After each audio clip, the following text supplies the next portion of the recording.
Si se humillare mi pueblo, ese es el pacto que tiene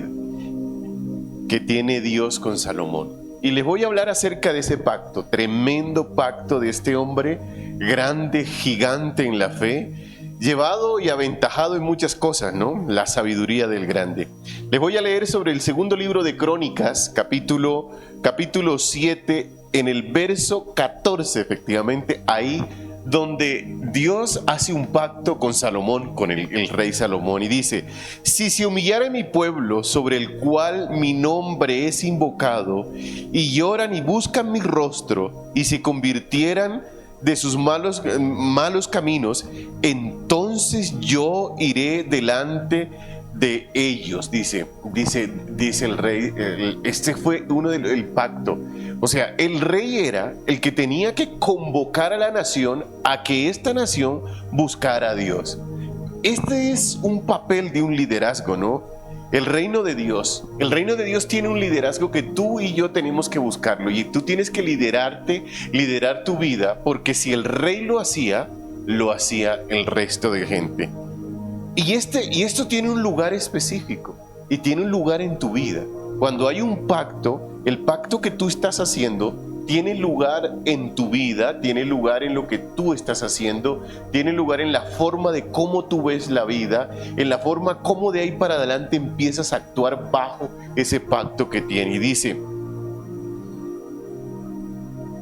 dice que podrían ellos superar cada momento que vivieran, que tuvieran en Israel en ese momento, pero es basado acerca del pacto del rey que tenía.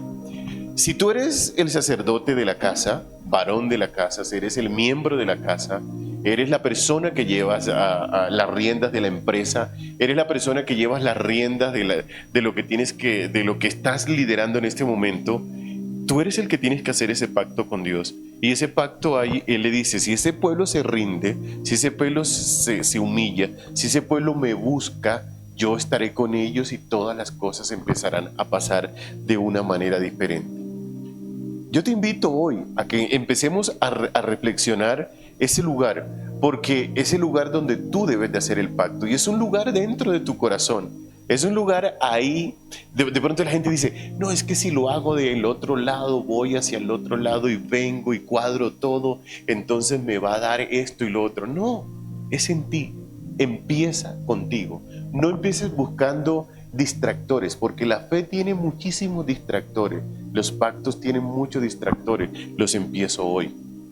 Y hay pactos esforzados. Dice: yo no tengo hoy para esto. No. Es que tienes que hacerlo justo cuando no tienes. No tienes que esperar cuando tengas para hacerlo, porque no va a llegar. El diablo siempre te va a poner un distractor para que no llegue. Sino justo cuando Dios te llame y tú decir: voy a hacer el pacto y ahí voy a empezar a andar. Hay algo específico en un pacto. Y tú tienes que ser muy claro en lo que tienes que hacer. Y es que un pacto tiene un propósito. ¿Cuál es el propósito? ¿Por qué lo haces? ¿A qué te lleva? ¿Qué es lo que buscas con ello? ¿Cuál es la transformación que vas a tener en ello? Y ese propósito lo tenía Salomón aquí. Y Salomón dijo: yo necesito que la nación entera esté conmigo. Y entonces Dios le llama y dice: si ustedes hacen eso, entonces yo estaré con ustedes. El propósito es que lo que tú vas a hacer, el propósito de lo que tú estás haciendo, Dios va a venir contigo. Es lo mismo que cuando hacemos un ayuno. ¿Cuál es el propósito del ayuno? Porque la gente dice: no, es que voy a hacer un ayuno para hacer todo esto. No, el ayuno tiene que tener un propósito específico, y es un propósito de fe que te va a llevar a ser un cambio. Porque el apóstol Pablo dice que hay un género que no sale sino con ayuno y oración. Entonces ese propósito es específico. Hay otro papel importantísimo que tiene un pacto, y es un rol. ¿Qué hago yo con eso? ¿Cuál es el rol que vas a cumplir después de hacerlo?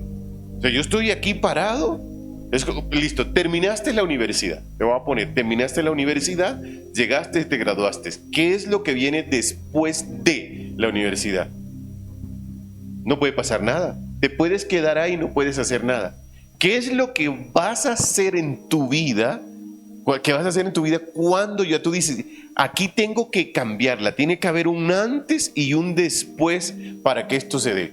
Porque cuando nosotros nos damos cuenta, dice, yo tengo que decirle a Dios que haga algo en mi vida, pero entonces tú tienes que estar dispuesto a cumplir un rol que Dios te va a poner en la vida. No es que te vas a quedar de chabacán, porque es que mucha gente dice, no, pues hago parte, pues aquí estoy, vengo aquí, que Dios me dé todo, y entonces te conviertes en un guaymarón que no hace nada. Y eso que no funciona. ¿Cuál es el rol que tú vas a cumplir dentro de ese pacto que tú has hecho? El rey aquí estaba y era el líder, el que tenía que liderar la nación, hacer que la nación se llegara a Dios, se hincara ante Dios. El papel que yo debo de cumplir tiene que tener un rol en medio del reino de los cielos. Pero ese rol va unido a algo mucho más específico, y es una función. ¿Cuál es la función tuya en el medio de todo esto del reino de los cielos? ¿Por qué les quiero hablar hoy? Les estoy hablando de esto y quería buscar esta parte del rey Salomón. Ve y léelo. El libro de Crónicas está en el libro de Crónicas, segundo libro de Crónicas, capítulo 7, verso 11 en adelante. Y lo más tremendo de todo esto es que después que Salomón hizo este pacto, aquí viene lo interesante de esto, es que aquí viene una descripción de todo lo que sucedió con Salomón, capítulo 8, otras actividades de Salomón, y aquí viene las riquezas de Salomón. ¿Qué hubo con Salomón? Dice que tuvo tanta riqueza, era oro impresionante, que cada 3 años las naves iban a Ofir, a Tarsis y a Ofir, y venían cargadas de oro y madera de olivo para lo que se necesitaba, y era un hombre sumamente riquísimo. Pero todo esto vino de una obediencia y un pacto y una función que él debía de cumplir. A veces yo me pregunto, ¿cuál es la función que nosotros cumplimos aquí en el reino de Dios en la tierra? ¿Qué es lo que tú haces? ¿A qué Dios te ha llamado?